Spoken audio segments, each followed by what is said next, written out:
സ്ത്രീകളുടെ ലൈംഗിക താല്പര്യം ഏതെല്ലാം ഘടകങ്ങളെ ആശ്രയിച്ചാണ് ഇരിക്കുന്നത്? അഥവാ ചില സ്ത്രീകൾക്ക് തീരെ ലൈംഗികമായി താല്പര്യമില്ലാത്തത് എന്തുകൊണ്ടാണ്? അതിന് അവർക്ക് എന്തെങ്കിലും അടിസ്ഥാനപരമായിട്ടുള്ള രോഗമാണോ, മറ്റെന്തെങ്കിലും കാരണമാണോ, ഭർത്താവിൻ്റെ ഭാഗത്തുനിന്നുണ്ടാകുന്ന പ്രശ്നമാണോ, സാമൂഹികമായിട്ടുള്ള എന്തെങ്കിലും ഘടകങ്ങളാണോ? ഇതെല്ലാമാണ് ഞാനിന്ന് ചർച്ച ചെയ്യുവാൻ പോകുന്നത്. ഞാൻ ഡോക്ടർ അജയൻ വർഗീസ്, കോഴിക്കോട് ജില്ലയിൽ കുന്നമംഗലം പന്തീർപ്പാടത്തുള്ള institute of sexual and reproductive medicine എന്ന സ്ഥാപനത്തിൻ്റെ ഡയറക്ടറാണ്. International association of sexual medicine practitioners modern medicine എന്ന അസോസിയേഷൻ്റെ അഖിലേന്ത്യാ ചെയർമാനുമാണ്.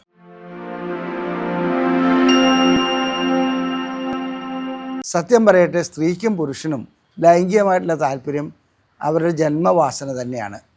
ജനിതകമായി അങ്ങനെ തന്നെയാണ് ഘടന ഉണ്ടായിരിക്കുന്നത്. എന്നാൽ ചില സ്ത്രീകളെ സംബന്ധിച്ചിടത്തോളം അവർക്ക് ലൈംഗികതയോട് തീരെ താല്പര്യമില്ലാത്ത ഒരവസ്ഥ വരാറുണ്ട്. എന്തുകൊണ്ടാണ് ഇങ്ങനെ വരുന്നത്?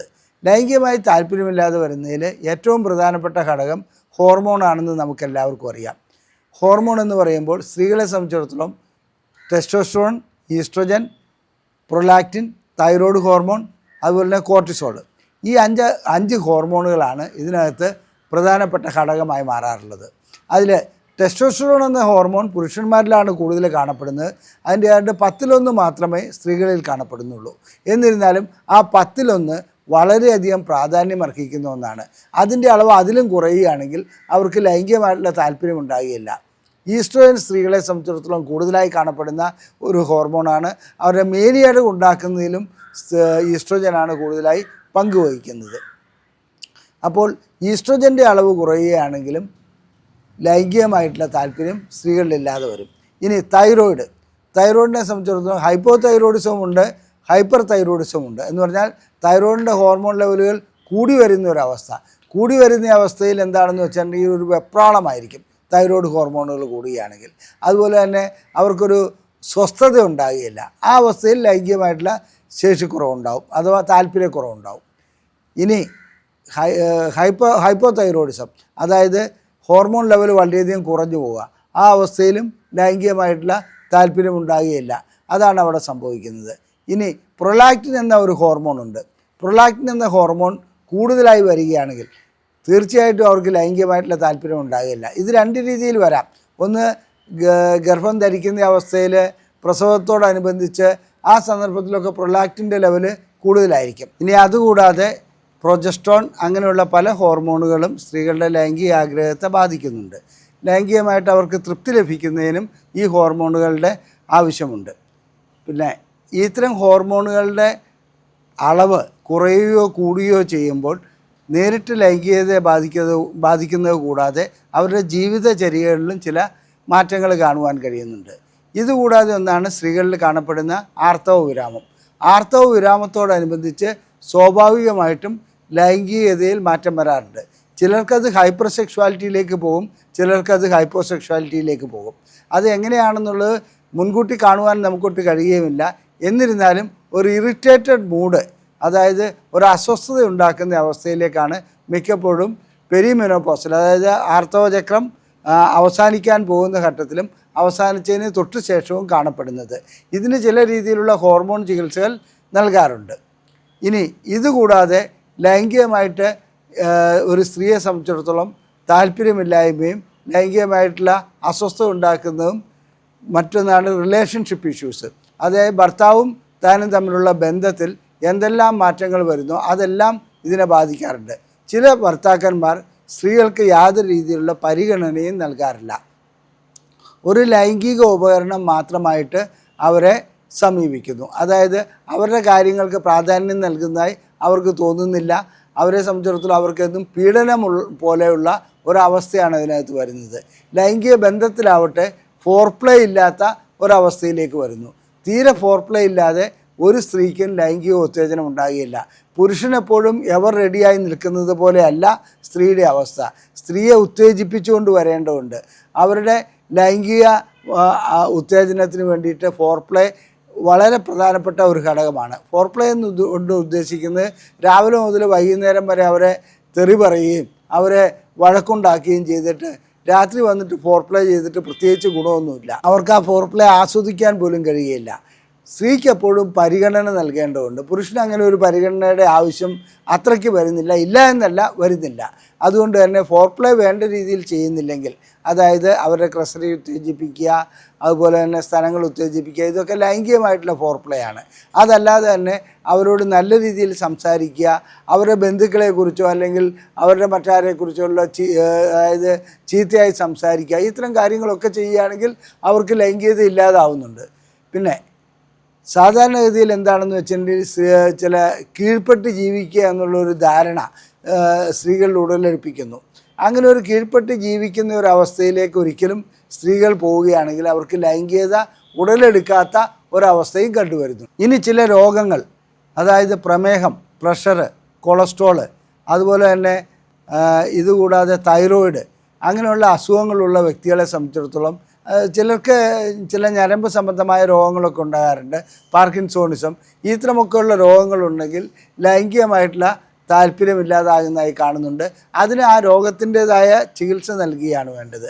ഇനി വിഷാദ രോഗം, അതുപോലെ തന്നെ മറ്റു രീതിയിലുള്ള മാനസികമായിട്ടുള്ള ബുദ്ധിമുട്ടുകൾ, അത്തരം രോഗങ്ങളുള്ള വ്യക്തികളെ സംബന്ധിച്ചിടത്തോളം, ഷീസോഫീനിയ, ഇത്തരം സ്ത്രീകളെ സംബന്ധിച്ചിടത്തോളം ലൈംഗികമായിട്ടുള്ള ഇല്ലാതെ കാണപ്പെടുന്നുണ്ട്. അങ്ങനെയുള്ള വ്യക്തികൾക്ക് ആ രോഗത്തിനുള്ള ചികിത്സ നൽകുകയാണ് വേണ്ടത്.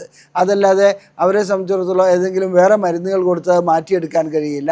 ആ രോഗത്തിനുള്ള ചികിത്സ നൽകുമ്പോൾ മാത്രമാണ് അതിന് പരിഹാരമുണ്ടാക്കാൻ കഴിയുള്ളൂ. ഇനി ചില മരുന്നുകൾ, അതായത് അപസ്മാരത്തിന് കഴിക്കുന്ന മരുന്നുകൾ, മാനസിക രോഗത്തിന് കഴിക്കുന്ന മരുന്നുകൾ, അർബുദത്തിന് കഴിക്കുന്ന മരുന്നുകൾ, ചില പ്രഷറിനുള്ള മരുന്നുകൾ, അതുപോലുള്ള മരുന്നുകൾ ലൈംഗികമായിട്ടുള്ള താല്പര്യം ഇല്ലാതാക്കും. ആ ലൈംഗികമായിട്ടുള്ള താല്പര്യം ഇല്ലാതാക്കുന്ന മരുന്നുകൾ ഏതെല്ലാമാണെന്ന് ഡോക്ടറോട് ചർച്ച ചെയ്തിട്ട് അതിനനുസരിച്ചുള്ള മരുന്നുകളിൽ മാറ്റം വരുത്തുകയാണെങ്കിൽ ലൈംഗിക ശേഷി ഒരു രീതിയിൽ അല്ലെങ്കിൽ മറ്റൊരു രീതിയിൽ ലൈംഗിക താല്പര്യം സ്ത്രീകളിൽ വീണ്ടെടുക്കുവാൻ കഴിയും. ഇതുകൂടാതെ ചില സ്ത്രീകളിൽ പ്രസവത്തോടനുബന്ധിച്ചും അല്ലെങ്കിൽ ഗർഭസ്ഥാവസ്ഥയിലും ലൈംഗികമായിട്ടുള്ള താല്പര്യത്തിൽ വ്യതിയാനം ഉണ്ടാകാറുണ്ട്. അത് സ്വാഭാവികമായിട്ടും ആ ലൈംഗികമായിട്ടുള്ള വ്യതിയാനം ഒരു ഫിസിയോളജിക്കലാണ്, എന്ന് പറഞ്ഞാൽ ശരീരത്തിൻ്റെ ധർമ്മം തന്നെയാണ്. അതായത് അവരെ സംബന്ധിച്ചിടത്തോളം അവർക്ക് പ്രൊലാക്റ്റിനും പ്രൊജസ്ട്രോണും അങ്ങനെയുള്ള ഹോർമോണുകൾ കൂടുന്നു, ആ ലെവലിൽ മറ്റു ഹോർമോണുകൾ കുറയുന്ന ഒരു അവസ്ഥയിലേക്ക് പോകുന്നു. അവർക്ക് ലൈംഗികമായിട്ട് ബന്ധപ്പെടാനുള്ള താല്പര്യം ആ സമയത്ത് കുറയാറുണ്ട്. അത് കാലക്രമേണ, അതായത് അതിൻ്റെ ആ പീരീഡ് കഴിയുമ്പോൾ മാറുന്നതുമാണ്. അതിന് പ്രത്യേകിച്ച് ചികിത്സയുടെ ആവശ്യമില്ല, അത് അഡ്ജസ്റ്റ് ചെയ്ത് പോകാവുന്ന കാര്യമേ ഉള്ളൂ. പിന്നീടുള്ളത് ജോലി സംബന്ധമായ പ്രശ്നങ്ങൾ. പുരുഷന്മാർക്ക് ഉള്ളതുപോലെ തന്നെ മാനസികമായിട്ടുള്ള, അതായത് ജോലി സംബന്ധമായിട്ടുള്ള ചില ടെൻഷൻ വരിക, അതുപോലെ തന്നെ മറ്റു രീതിയിലുള്ള കുടുംബപരമായ പ്രശ്നങ്ങളിൽ ടെൻഷൻ ഉണ്ടാകുക, മക്കളുടെ പ്രശ്നത്തിൽ ടെൻഷൻ ഉണ്ടാകുക, ഇതെല്ലാം സ്ത്രീകളുടെ ലൈംഗികതയെ ബാധിക്കുന്ന ഒരു കാര്യമാണ്. ഭർത്താവ് എത്ര സ്നേഹത്തോടെ പെരുമാറിയാലും ശരി, എത്ര നല്ല രീതിയിൽ പെരുമാറിയാലും ശരി, അവർക്ക് മറ്റു രീതിയിലുള്ള സ്ട്രെസ് ഉണ്ടെങ്കിൽ അവർക്ക് ലൈംഗികമായിട്ടുള്ള ഉത്തേജനം ഉണ്ടാകുകയില്ല, ആഗ്രഹം ഉണ്ടാകുകയില്ല. അപ്പോൾ എന്താണ്, എവിടെയാണ് ഇതിൻ്റെ കാരണമെന്ന് കണ്ടുപിടിക്കുകയാണ് പ്രധാനപ്പെട്ട പ്രശ്നം. അങ്ങനെ കാരണം കണ്ടുപിടിക്കാതെ അതിനെ ചികിത്സയിലേക്ക് കൊണ്ടുവരാതെ മുന്നോട്ട് പോവുകയാണെങ്കിൽ അവർക്ക് ലൈംഗികമായിട്ടുള്ള താല്പര്യം ഉണ്ടാകാത്ത ഒരു അവസ്ഥയിലേക്ക് തന്നെ വരും. ഇനി എനിക്ക് അവസാനമായി പറയാനുള്ളത്, ചില സ്ത്രീകളെ സംബന്ധിച്ചിടത്തോളം അവർക്ക് ജന്മനാ തന്നെ ലൈംഗികമായിട്ടുള്ള താല്പര്യം കുറവുള്ള സ്ത്രീകളായി കാണപ്പെടുന്നുണ്ട്. അവർക്ക് ഒരിക്കലും രതിമൂർച്ച ലഭിച്ചിട്ടുണ്ടാവില്ല. അവരെ സംബന്ധിച്ചിടത്തോളം എത്ര കഷ്ടപ്പെട്ട് പുരുഷൻ ഏതെല്ലാം രീതിയിൽ അവരുമായിട്ട് ലൈംഗിക ബന്ധത്തിൽ ഏർപ്പെട്ടാലും അവർക്ക് രതിമൂർച്ച ലഭിക്കാത്തൊരവസ്ഥ വരാറുണ്ട്. ഇതിൻ്റെ കാരണം അവരുടെ ജന്മന അവർ അങ്ങനെ തന്നെയാണ്. അത്തരം വ്യക്തികൾക്ക് ചില ചികിത്സകൾ വഴിക്ക്, പ്രത്യേകിച്ച് ബയോതെസ്മിയോമെട്രി അങ്ങനെയുള്ള ഇതിൽ ഉത്തേജനം നൽകുകയാണെങ്കിൽ, ചില വൈബ്രേറ്ററികളും മറ്റും അതിന് സഹായിക്കും. അങ്ങനെ ഉത്തേജനം നൽകുകയാണെങ്കിൽ ഒരു പക്ഷേ അവർക്ക് ലൈംഗികമായിട്ടുള്ള രതിമൂർച്ച ലഭിക്കുകയും അതിനുശേഷം അവർക്ക് ലൈംഗിക താല്പര്യം ഉടലെടുക്കുന്നതായി കാണാം. അതേസമയത്ത് ഒരിക്കലും രതിമൂർച്ച ലഭിച്ചിട്ടില്ലാത്ത ഒരു സ്ത്രീയെ സംബന്ധിച്ചിടത്തോളം അവർക്ക് ലൈംഗിക താല്പര്യം ഉണ്ടാവുകയില്ല, അവർക്കങ്ങനെ ഉണ്ടാകാനൊരു സാധ്യതയുമില്ല. അതിനുള്ള പരിഹാരം, എന്തുകൊണ്ടാണ് അവർക്ക് രതിമൂർച്ച ലഭിക്കാത്തത്, അതിൻ്റെ കാരണം എന്താണ്? അവരെ സംബന്ധിച്ചോളം കുട്ടികളുണ്ടാവും, പ്രസവം നടക്കും, ഇതൊക്കെ ഉണ്ടാവും. പക്ഷേ രതിമൂർച്ച എന്ന് പറയുന്ന ഒരു സംഗതി ഉണ്ടാകില്ല. അത് തലച്ചോറിലെ പ്രശ്നമാണോ, ഞരമ്പുകളുടെ പ്രശ്നമാണോ, ഹോർമോണിൻ്റെ പ്രശ്നമാണോ, ഇതെല്ലാം ചെക്ക് ചെയ്ത് പരിശോധനകൾ നടത്തി കാരണം കണ്ടുപിടിച്ചിട്ട് അതിനുള്ള ചികിത്സയിലേക്ക് വരികയാണ് വേണ്ടത്. വളരെ അപൂർവമായിട്ടുള്ള ചില സ്ത്രീകൾ ലൈംഗികത ഒരു തെറ്റാണെന്നും അത് വെറും അതായത് കുട്ടികളുണ്ടാകാൻ വേണ്ടി മാത്രം ഉള്ള ഒരു കാര്യമാണെന്നും അത് ആസ്വാദനത്തിലുള്ളതല്ല എന്ന് തെറ്റിദ്ധരിക്കുന്ന ചില സ്ത്രീകളുണ്ട്. മാത്രമല്ല ഇതിലൊരു പാപചിന്ത ഉടലെടുക്കുന്ന ചില സ്ത്രീകളുണ്ട്. തെറ്റായ ഒരു കാര്യമാണ് നമ്മൾ ചെയ്യുന്നതെന്നുള്ള ഒരു തോന്നൽ വരുന്ന സ്ത്രീകളുണ്ട്.